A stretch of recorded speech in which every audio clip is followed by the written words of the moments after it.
Hi everyone, it's Marian from MIP Mix channel. Today we're gonna see how I replacing the brakes, rotor and pads front and rear on a Honda Accord 2017. At the beginning I'm checking up the fluid level and you'll see it's a bit down because of the pads especially.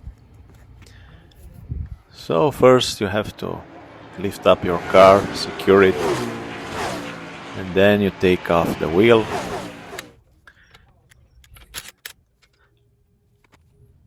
with a 21mm key.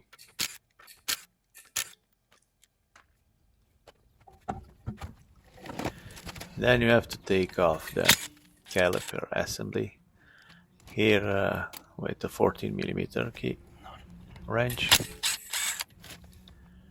and you lift up the caliper. You're putting somewhere safe. You don't have a good place around, you take something and tight it on the spring. So now remove the used pads. They are pretty used. The car has 104,000 kilometers. So we are on the position now to remove the caliper support. And here you need a 17mm key. You take it out, and now you take off the screw with a Phillips screwdriver. These brakes in the front, it seems they were replaced some time ago. The screw came out easy, and after that what I'm using to do, I'm clean up the rust around there, and later on I'm adding some anti-seize paste. That anti-seize paste, it's keeping away the rust too. It's good for warm or even hot wheels, so it's pretty confident that you don't gonna have surprises if you're using it.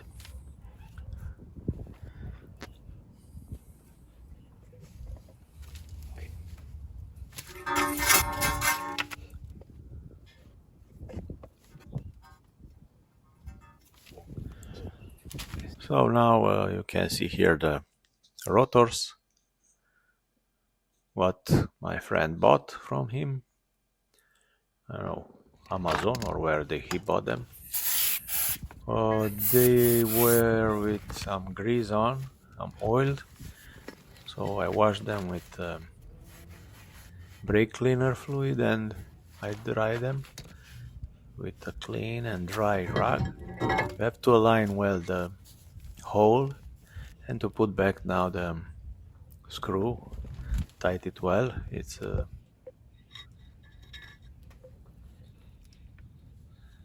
good to have that anti-seize paste on that screw. Next time when you're gonna replace them, it's gonna be much easier for you to take them down. Now I'm preparing the cylinder. Here I'm cleaning up, but with a brush with plastic, because I don't want to destroy the rubber seal from the cylinder. And you see how much dust is there. And now I'm showing you how they are the pads, ceramic pads, and they sent us some shims, some springs there. So these are the new parts. Now I'm cleaning up the caliper mounting bracket. There I have to put the new shims, and it should be cleaned up because that rust is gonna push against, and your pads, they are not gonna work properly if they don't have a place to move. So this is the way I'm cleaning up. I don't know who's doing this way or not, but meantime, as you saw, I'm checking up those pins. If they are not twisting easy or not moving inside and out very easy, you have to take them out and wash inside. And wash the pins, wash inside, clean up, and then put new silicone grease there, especially for brakes, in order to have sliding pins. If those pins are not sliding well, they could be stuck inside, and that those conditions they could generate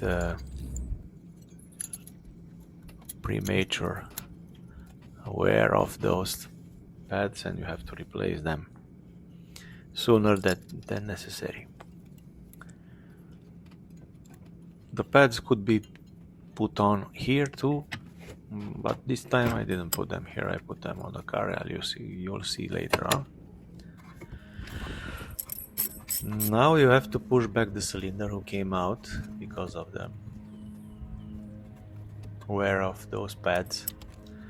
So with the press you're turning, and kind of press like this you can find to Canadian Tire, or I don't know where else. It's not very expensive. These ones I made it myself at home. Now after you clean up everything, you put back the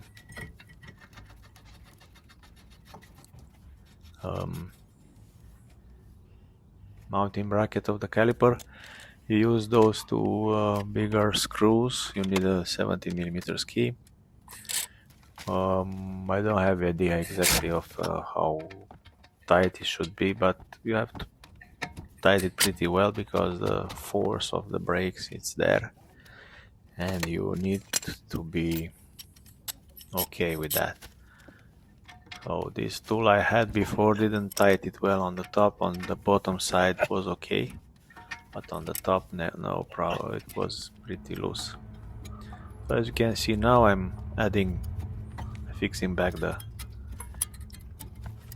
pads. They should go inside smooth, easy. If not, that means you didn't clean up the bracket and you have to clean it well. It's mandatory to be cleaned well. And normally once a year after you finish your winter especially, it's good to take them out and clean up again, because the dust is going there, the rust is gonna rise up again, and they could stock those pads and you're gonna lose your money for an hour of work, I mean. So you put back the caliper assembly, tight it well, and you're pretty well done with the replacements. Now put back the wheel, tight nice all the screws, and on this side, front side, right side of the car, you are done, and you can do the same work on the left side, on let's say the driver side, and this is all the work we have to do for the front brakes. Take off your car and continue your work.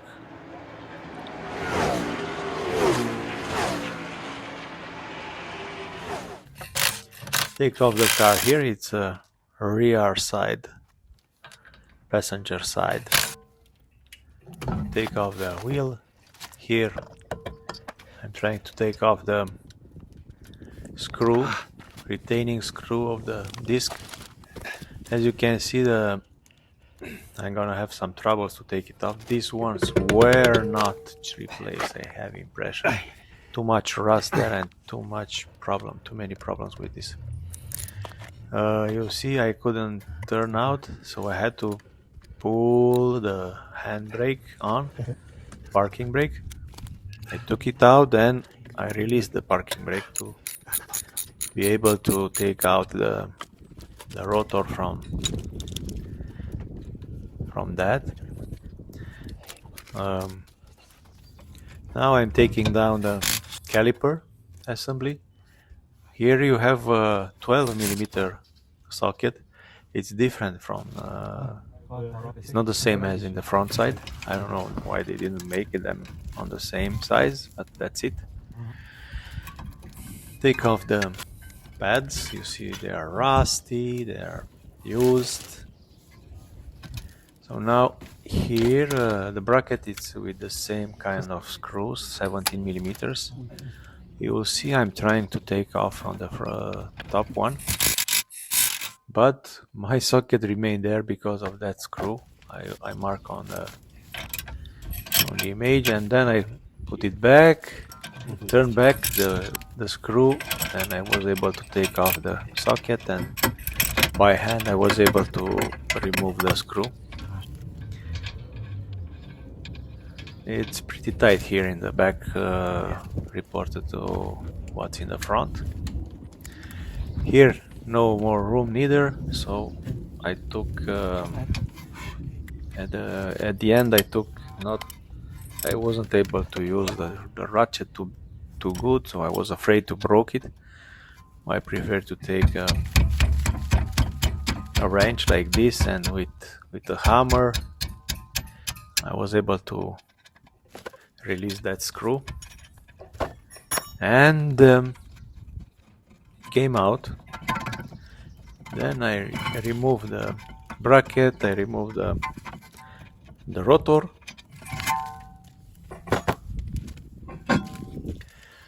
and I clean up here.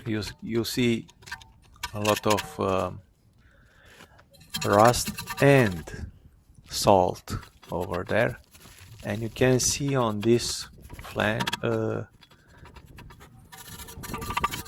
how much rust it is, and it wasn't so shiny. The metal wasn't so shiny as in the front. In the front was cleaned up and it was painted with aluminum anti-seize paste. So here I have this copper. It's very important to clean up that flange.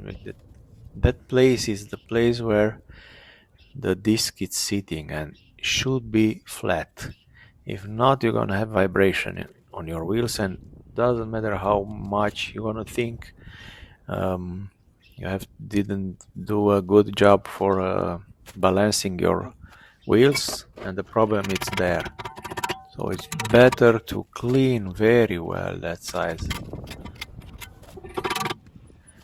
that piece, and paint it against the rust, and in time you're gonna have no problems. Here I'm fixing back the new rotor.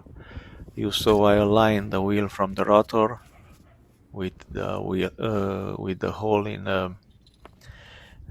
that hub, and now I painted the screw with anti-seize paste, and next time when I'm gonna take it out, it's gonna be much easier to work on it.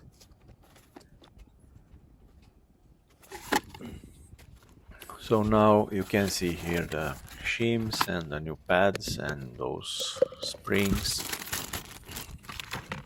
they sent us.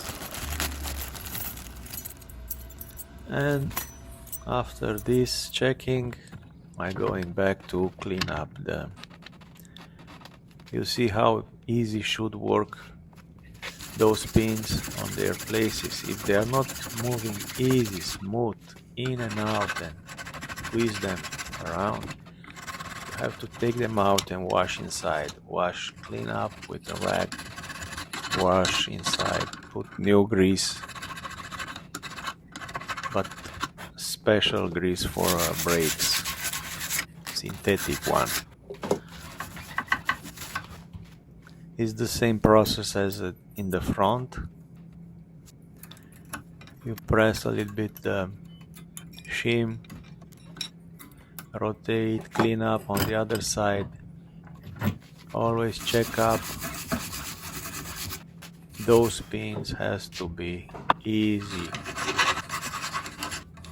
You should turn and move very easy. If not, you have to wash.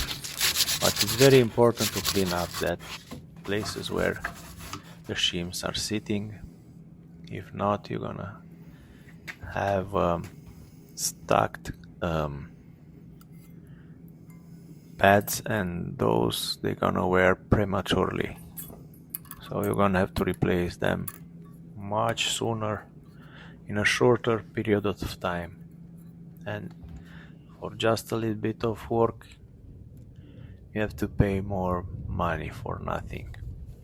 So now I add some grease on the threads. I'm fixing back the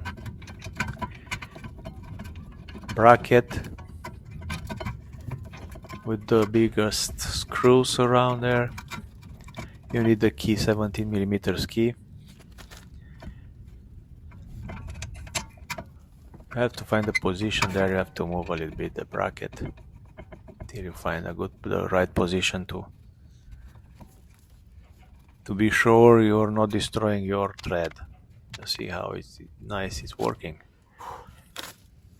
So now I'm tightening them back.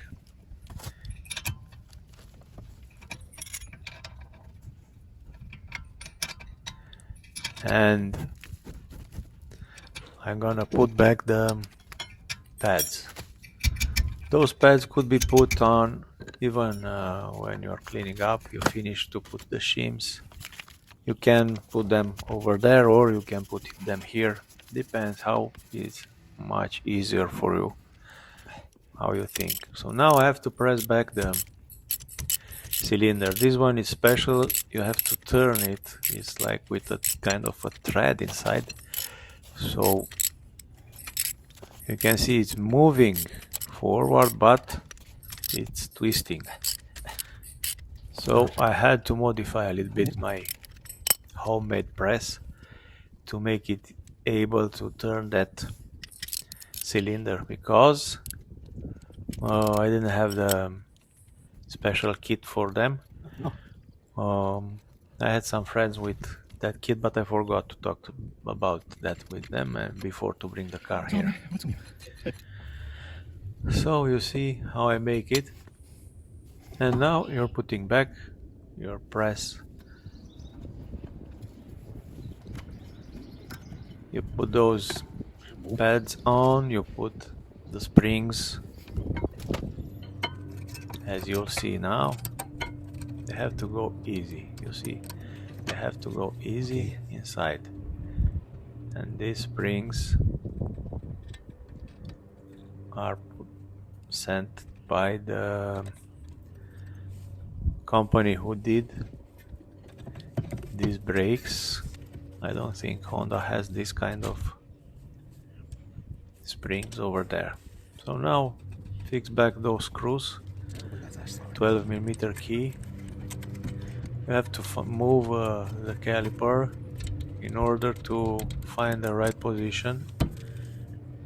You see, at the beginning I wasn't able to take the thread on. Have to take it easy, smooth, not to destroy the thread.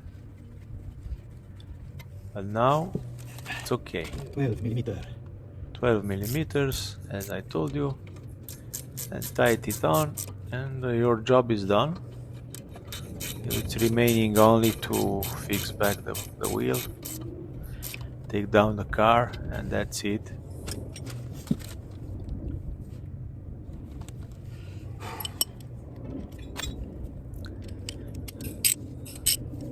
Now I'm checking up to see if it's strong enough. I tied pretty well those screws. From my point of view, they are okay. You know, don't need a very high force to be tightened. So as I told you, fix back the wheel, put down the car, and this is the job on the rear side. So you can do this the same on the other side of the car, and these conditions you can save some money because at the rate of $100 per hour they could charge you minimum 2 hours, 2-3 hours of work for all of them. And now after I finish with all four wheels, I check up the level, and you see how dark it's replaced the liquid. This liquid is very dark, very dirty. So this is it. Thank you for watching. See you soon.